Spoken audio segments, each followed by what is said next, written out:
Il y a un millénaire, des êtres venus des cieux foulèrent notre terre, on les nommait les Orésis. Ils offrirent à l'humanité culture et architecture, entre autres merveilles. Mais en contrepartie, ils convoitaient la domination absolue du globe. Ce dessein échoua car Pharaon et le dieu de lumière les bannirent, décrétant ce monde interdit pour eux. La légende compte qu'il ne reviendrait que si les astres, surplombant les pyramides, s'alignaient parfaitement. Un faisceau céleste frapperait alors l'édifice, traçant un chemin vers notre monde. Toutefois, Pharaon scella cette terre dans l'obscurité éternelle pour barrer leur retour. Leur dernier fidèle persistant ici-bas, le souverain les traqua pour les enfermer à jamais sous la pierre. Pourtant, une ultime dévote échappa à ce sort. Au seuil de son dernier voyage, elle désigna un enfant comme l'ultime héritier des Orésis, implorant qu'on l'éloigne des griffes du roi. Sur ces paroles, elle s'éteignit paisiblement. Le souverain apprit la nouvelle. Il plaça l'enfant dans un sarcophage, dissimulé au cœur de la pyramide. Là résidait un seuil sacré, accessible aux seuls dévots des Orésis. Puisque ce passage ne s'ouvrait qu'à l'alignement des astres, le roi le scella définitivement. Son sésame fut baptisé la clé du paradis. Si, de nos jours, les Orésis revenaient par mégarde, notre monde courrait à sa perte. L'humanité entière serait alors asservie. Seuls les fidèles seraient épargnés, élevés au rang de divinité. Le récit nous transporte aujourd'hui auprès d'archéologues fouillant les sables d'Égypte. Parmi eux, Masterton prédit un nouvel alignement stellaire sous 2 mois. L'urgence, c'est de retrouver la clé du paradis au plus vite. Passé ce délai, cette chance unique s'évanouira pour des siècles. C'est alors qu'un appel survint, l'éloignant brusquement du groupe. Profitant de l'instant, un individu déroba le sceptre pour le remettre à un certain Peter. Peter la porta chez un brocanteur, offrant une fortune en échange d'une clé antique. Ébloui par l'appât du gain, le marchand céda sans la moindre hésitation. Pourtant, au lieu de leur promis, le destin du marchand bascula dans l'ombre. Peter informa alors Masterton qu'il avait neutralisé le vieil homme pour s'emparer de l'objet. À cette annonce, Masterton accourut à la boutique, mais le mal était fait. Le trésor s'était volatilisé et son précieux allié avait rendu l'âme.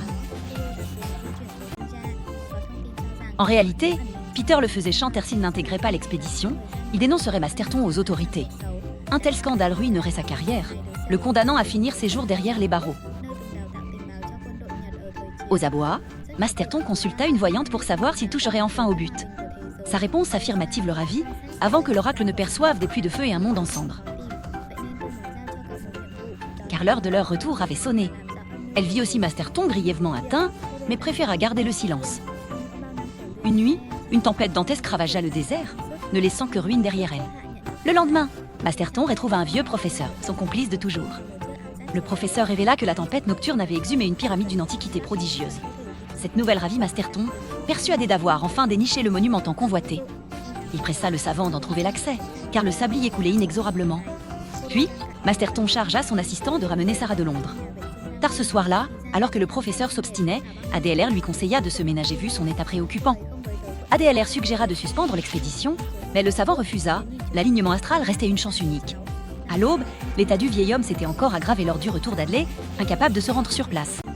Il désigna Adley pour prendre sa relève. Il souligna que 10 ans de leçons portaient leurs fruits, c'était à Adley de prendre le flambeau. Celui-ci acquiesça d'un signe de tête. Par ailleurs, Sarah venait de regagner l'Égypte depuis Londres.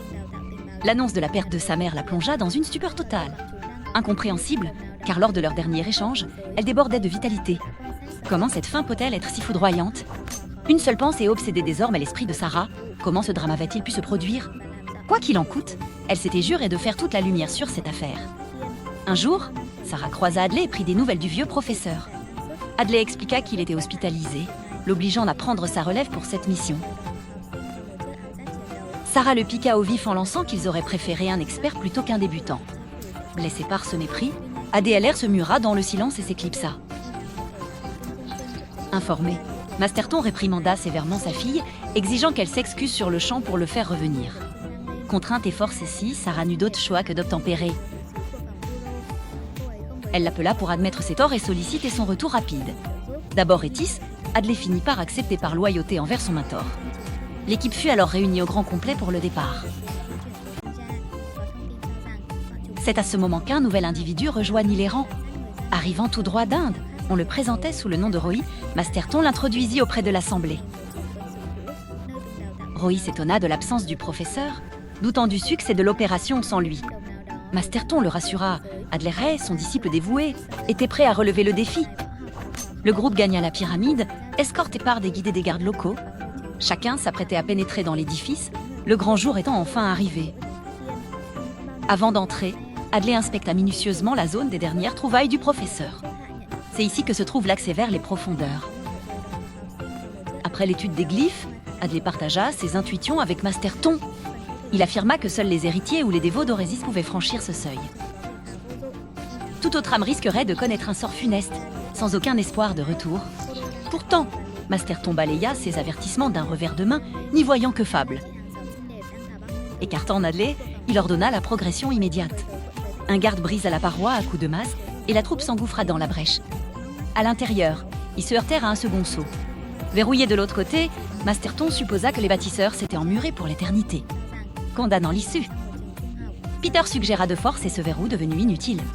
Masterton acquiesça et ils firent sauter l'obstacle pour s'enfoncer davantage. Surgirent alors d'immenses nids d'insectes, pétrifiant l'assemblée. Nul ne comprenait comment la vie pouvait ainsi prospérer dans un tel tombeau. Pour avancer, l'anéantissement de ces nids devint impératif. Tandis qu'un garde s'exécutait, l'essaim s'éveilla et fondit sur eux avec fureur. L'escouade du Batran retraite précipitamment. Le premier soldat succomba sous l'assaut et un camarade nettoya le passage au fusil pour libérer la voie. Plus loin, une idole d'or massif apparut. Sans réfléchir, Peter s'en empara brutalement.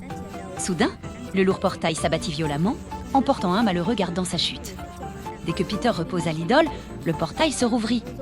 Devant ce spectacle, Roy prévint de ce lieu et un casse-tête mortel où chaque pas exige une prudence absolue. Il ordonna à tous de suivre scrupuleusement ses propres traces. Le sol, parsemé de dalles d'azur et de chausse trappes, ne pardonnait aucune maladresse. Roachid prit la tête. Utilisant son génie mathématique pour tracer un chemin sûr, il faillit trébucher. Mais ADLR le rattrapa in extremis. La troupe s'enfonça ensuite dans les profondeurs via un escalier abrupt. Ils firent face à un monolithe couvert d'étranges hiéroglyphes. Roy et Adley unirent leurs talents pour décoder ces symboles. Bientôt, ils comprirent que ces gravures indiquaient en fait un passage secret. Ils firent alors pivoter la pierre massive. Un nouvel escalier se dévoila, qu'ils descendirent avec la plus grande vigilance. Ils débouchèrent enfin dans une vaste salle funéraire. C'était la demeure éternelle de la reine, celle évoquée au début de notre histoire. Son sarcophage était une merveille d'or ciselé. Pendant que le groupe inspectait les lieux, Peter et ses acolytes forcèrent le couvercle.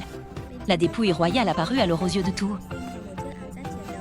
Sans aucun égard, ils rejetèrent brutalement la momie, la jugeant désormais inutile. Seul importait à Masterton le sanctuaire d'Orésis, jadis vénéré par les hommes. Il ordonna donc à Peter de lui remettre la clé du paradis, ce qu'il fit. Mais cet acte était-il bien sage? La reine demeure une figure sacrée, et un tel outrage engendrera inévitablement de funestes répercussions. Néanmoins, Masterton a tout de même attaché la clé à un trou spécial situé sous le cercueil. Il en connaissait l'emplacement secret, car la mère du dernier héritier d'Orésis, Rultime Fidèle, avait reçu ce privilège. En s'enfonçant dans les tréfonds, Masterton tint Peter à l'écart pour brider son impulsivité. Cette mise à l'écart provoqua la fureur de ce dernier. Aveuglé par la colère, il se précipita et pressa par mégarde une dalle piégée. Instantanément, le passage se scella, les emprisonnant dans l'obscurité. Le groupe est scindé en trois, sombra dans le désarroi le plus total. Ailleurs, un soldat escortant Roy sentit une poussée brutale dans son dos avant de basculer dans l'abîme. Pendant ce temps, Adley découvrit un passage dérobé. Sarah, pétrifiée, hésitait, mais ADLR sut trouver les mots pour l'apaiser. Il lui rappela que sa mission était là, c'était l'instant de prouver sa valeur. Une telle chance est rare, elle devait donc faire preuve de bravoure. Rassurée, Sarah s'aventura plus bas jusqu'à une vaste galerie. Ils y découvrirent la dépouille du soldat ayant chuté des hauteurs. Peu à peu, les survivants se rejoignirent, mais leurs torches révélèrent alors une vision d'horreur pure. Une légion de momies se dressait là, jadis condamnée à l'éternité par Pharaon et ses gardes. Roy expliqua qu'il s'agissait des ultimes fidèles voués au culte des Orésis. Selon lui, si le sang d'un héritier touchait le sanctuaire lors de l'alignement astral, cette armée s'éveillerait pour asservir le monde. Seuls les adorateurs d'Orésis seraient alors épargnés par ce fléau. À ces mots, l'effroi gagna chaque membre de l'expédition. L'horreur devint réelle lorsqu'une créature s'anima soudainement pour s'en prendre à Sarah. ADLR se précipita à son secours, mais fut projeté violemment au loin par la force brute du monstre. Saïd ouvrit le feu instantanément, mais ses balles ricochèrent sans le moindre effet. La puissance occulte de cette entité dépassait l'entendement. Elle s'empara de Saïd et le projeta brutalement, lui infligeant un choc fatal et immédiat. Dans le chaos, ADLR ordonna à Sarah de dénicher une issue pour sauver les survivants. Par chance, elle trouva une porte unique dont le mécanisme ne s'activait qu'une fois. Il fallait fuir. Presque tous s'échappèrent, mais Roachit restait talonné par l'ombre millénaire. Alors que le passage se scellait, la momie le souleva et le projeta avec violence. Il chuta de justesse du bon côté avant que le portail ne se verrouille à jamais. Malgré l'épouvante, Masterton s'obstine à atteindre le temple pour ses sombres desseins. Le groupe avança donc vers l'ultime seuil de la pyramide. C'était l'entrée sacrée du sanctuaire. ADLR déchiffra les glyphes du portail. L'accès était interdit aux communs des mortels. Seul un être portant le sang d'Orésis pouvait en franchir le seuil. La vérité éclata que Sarah, la fille de Masterton, était l'héritière de cette lignée sacrée.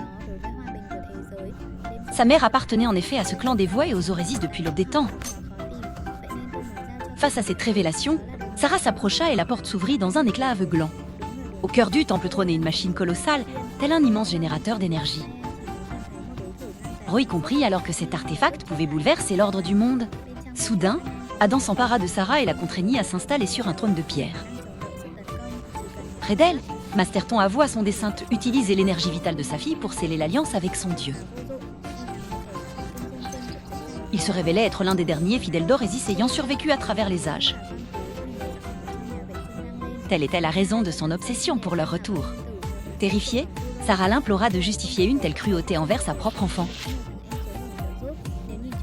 Masterton expliqua avoir tout révélé à son épouse, ne réclamant que son aide pour le rituel. Mais elle avait renié ses croyances, craignant pour le destin de l'humanité. Masterton déclara qu'il achèverait son œuvre grâce à la contribution ultime de Sarah. Sur ces mots, il laissa le rituel absorber la force de sa fille sur l'autel. Adley se jeta en avant pour la sauver. Adam projeta une attaque foudroyante vers lui. Roachit s'interposa alors héroïquement pour protéger ADLR et s'effondra, touché par la violence du choc. Adley devait impérativement briser le rituel alors que les incantations de Masterton résonnaient. Aussitôt, des silhouettes grotesques surgirent de l'ombre. Une lumière irréelle envahit l'espace tandis que les momies reprenaient vie. Masterton ne convoitait qu'une chose, l'immortalité divine promise aux fidèles d'Orésis. Sa soif d'absolu justifiait à ses yeux toutes les trahisons. À l'instant crucial, Adley parvint enfin à terrasser Adam. Profitant de la confusion, Sarah s'empara de l'objet et neutralisa son père pour mettre un terme définitif à sa folie. Le rituel brisé provoqua l'effondrement immédiat du sanctuaire. Il leur fallait fuir cet enfer sous peine d'être ensevelis à jamais. Ils s'engouffrèrent dans d'étroits tunnels, les seuls 3 survivants gagnèrent l'air libre. En les voyant, le professeur affirma que seuls les cœurs purs échappaient de tels périls. Il se jura de revenir un jour pour suivre ses recherches si le destin le permettait. Pendant ce temps, de monstrueux insectes commençaient à ramper hors des décombres. Est-ce là un sinistre présage? Le rite de Masterton a-t-il, malgré tout, laissé une trace indélébile? Si tel est le cas, le pire reste sans doute à venir.